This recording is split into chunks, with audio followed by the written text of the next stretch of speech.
especially with all these ingredients here. Gareth Thompson, also in the kitchen from Lucky Oyster Seafood Grill in Virginia Beach. This morning we're making a wonderful sounding meal, teriyaki seared ahi tuna over a lobster and shrimp risotto. And I asked Gareth earlier, I was like, is this 3 dishes? And no, it's one dish, yeah. You know, you got your starch, which is the risotto, and it's a pre-done risotto, and I got most of the vegetables chopped up. I do have some over here that I need you to chop up for me. And we're going to cut up a tuna loin, and we're going to put it in this dry rub, which is teriyaki ginger, dry rub with sesame seeds. We're going to sear that off, make the risotto, and then a creamy wasabi sauce. Now, for those who are following along, what kinds of ingredients do you have here, other than the main ones you talked about? The lobster and the shrimp, and the vegetables for the risotto, seasonings, cheese for the risotto, and then I have cream to make the creamy wasabi sauce, and then what I'm going to make here is a slurry, which actually thickens it up, which is water and cornstarch. And that's pretty simple, actually. You know, it's not that difficult. Well, I mean, it just seems like you're bringing together some great ingredients that will come together, I'm sure, quite nicely. So you told me that I needed to get to work. Yeah, I got some vegetables here I need you to chop up. For the risotto, right? Yes. So we got some onions here. Now, if you could take this onion and slice into it like this. You want them in strips? All the way around, right? All right. Oh, and then we're going to dice them. Yeah. Okay. So the risotto itself normally takes a long time. It does, but I have a pre-packaged risotto for my restaurant because we're so fast-paced, you know. So like I said, I got some of the vegetables here ready. We're going to go ahead and get started here. Okay. So as far as for folks who make the risotto at home, kind of some tips for them, even though, I mean, you've already got it pretty much done here. Risotto at home is a short grain arborio rice, and it takes about a half an hour to cook. That's why I didn't want to, bring in my own today here at the restaurant. But when you cook it with chicken stock and other things like that, and it gets really sticky, and that's why, the risotto's a really sticky type of rice. So whenever you're cooking, just make sure you're adding salt and pepper to everything. Okay, and you've got what in there already? I got garlic, peppers, and onions, and red and green peppers, and we're going to go ahead and add in this shrimp here, too. Oh, those are nice shrimp. Let this cook up. Yeah, these are 21-25s. They're peeled and deveined. Really so this is probably going to take, like 4 or 5 minutes to get this done. Then I'm going to add in the lobster at that point in time, add in the risotto, and add in a little bit of cream to kind of bring it all together. Okay. Really nice. And when you were saying simple, it really is. It really is, bring all the ingredients together, it doesn't take too long to cook. Your main thing is mise en place, which is getting all your ingredients together in front of you so you're not running around the kitchen looking for stuff.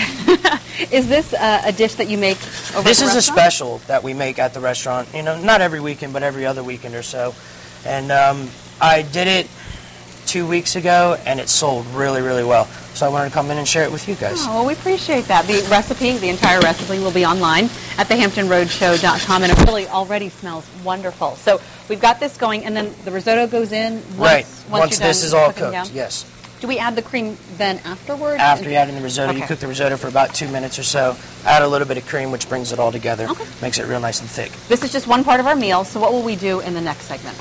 Next segment, we're going to get this pan hot. We're going to start searing the tuna off. I'm going to show you guys how to cut a tuna loin if nobody's ever done that before. At that point, I'm going to throw it in the oven and kind of let it finish cooking. Last segment, we're going to make the cream sauce and put it all together. Okay, that sounds good.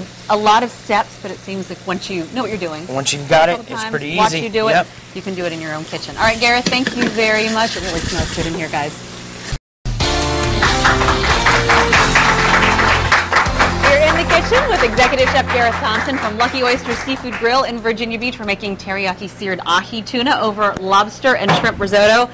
And here is the tuna, which I've never seen it look like a whole tuna loin. You never seen one of these? You can get these, at your fresh market, fresh seafood place, Bubba's down at the ocean front, or any of those type of places you can get this from. But anyways, I wanted to show you how to cut it since you've never done this before. No. The tuna has a belly on it, which is this guy right here, where there's a lot of fat inside of that.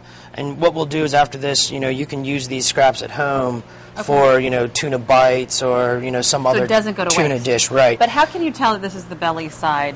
When you look at it down the eye, see all these lines of fat right here? Yeah. That's what you want to cut off. So what you're going to do is you're going to take that knife at this angle right here all the way down the loin. Okay. It's a very sharp knife. Yes. It's a fillet knife. Go in at this angle right here. Right. And then just go straight across? Go straight down. Okay. like all the way through? All the way through. The whole thing? Yep. Okay. There. All right, let me so what do you finish it up here. All right, so that's the belly, and we're going to use that for something else later on. Now we're going to cut out portions, 8 ounces or so. This is what they normally see. Yeah, this is when you come to a restaurant, that's what you're going to get. Yeah. And this is how all restaurants do it. We get in entire tuna loins. Right. But if you're like entertaining and feeding a lot of folks, this is probably the most economical way to do this. Yeah, definitely. Instead of buying it pre-portioned or anything like that. Okay. Well, thank you. That's a good tip. And then what I'm going to do is I'm going to butterfly these open so that they cook a little bit quicker here. Okay. Just cut almost all the way through, and you leave that bottom section still on, and then you open it up, and then you have a butterfly tuna. Okay. Now talk about what this is. This is from a company named Char Crust. What they do is they do a lot of dry rub. So it's a ginger teriyaki dry rub. And then what I've added is a little bit of extra seasoning and black and white sesame seeds. And we're just going to dredge this in here. Okay. With nothing on it. And you might want to back up because these guys are going to snap and pop. I'm going to back here. As far as the dry rub, and this is kind of a special mix that you put together, what can folks kind of substitute to make their own dry rub that kind of can taste comparable? What I would take ginger powder, and then brown sugar, the sesame seeds, salt and pepper, and you would get almost the same thing at home. Okay. I don't know if there is a dry teriyaki rub or powder that you can find. I've never seen one, at the grocery stores. Right.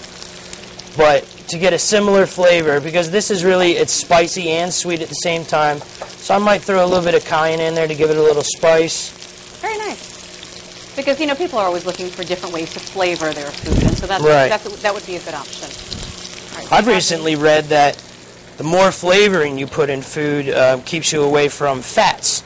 Because, you know what I mean, you're not using all the fat to flavor the food instead. So we're going to sear this on both sides. Right. And then does it head into the oven? Yeah, I'm going to finish it in the oven. You could finish it right here, but because of time's sake, I need to make this a little bit quicker. Okay, so we'll do that here. In the meantime, I just want to point out the risotto is done. The risotto is done. I added the cream, the risotto, I added the lobster meat.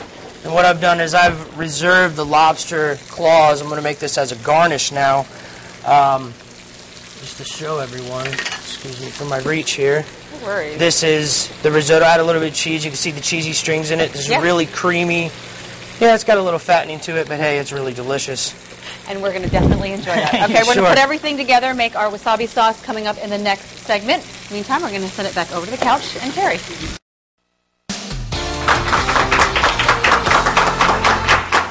We are finishing up our teriyaki tuna and risotto dish with Gareth Thompson from Lucky Oyster Seafood Grill in Virginia Beach. And you've been kind of busy since we last saw you. Yeah, I finished the tuna, and we're going to plate up the risotto, and I've made the wasabi sauce for time's sake. So what I'm going to do is I'm going to put it in this bottle. What's in there? And why is it green? Wasabi. I got powdered wasabi and heavy cream and some other seasonings I really don't want to talk about. But anyways, so I'm going to put this in a plate scraper. Okay. Yeah. You let it boil, add a little bit of slurry, which is cornstarch and water. Okay. Hey, very nice. A steady hand, huh, Gareth? Yeah, I've done this several times.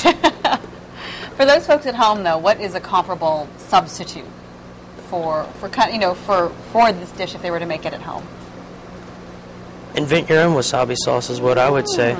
Okay. It's all about just throwing a whole bunch of different things together and, finding out what it's all about. Okay. What it tastes like. So the risotto is actually here, like a little surprise. Yeah, and I'm hoping that. Yeah, that's a neat way to plate it up. Can I help you with that? Yeah, go ahead and tap it on the plate a little bit. Oh. Okay. Now, how's the restaurant going? It's going really well. We got our 3-year anniversary coming up on the 30th of this month. Yeah. The owner, Tom Sola, and Tony Cabral. And got a whole bunch of cool things going on. Wednesday night is wine night.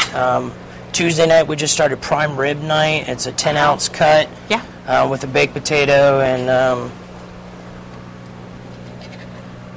going to go ahead and plate up this tuna now. Yeah, definitely. Those are huge pieces of tuna. Wow. Which you bought. It'd be surprising, like what an 8-ounce piece really, is. It's half a pound, you know. For those folks who maybe haven't stopped by in the last 3 years, where is Lucky Oyster? Where can they? 2165 General Booth Boulevard. Okay. And that's down in the, in the Strawbridge area. It's called Strawbridge Marketplace is the name of the area. The Regal Cinemas is right there. Got a Guadalajara's right next to us. Okay, and then wasabi sauce, just kind of goes over top. Yep. Well, very nice. We're going to wrap this up and definitely have a chance to try this. Gareth, thank you. Thank you for having me.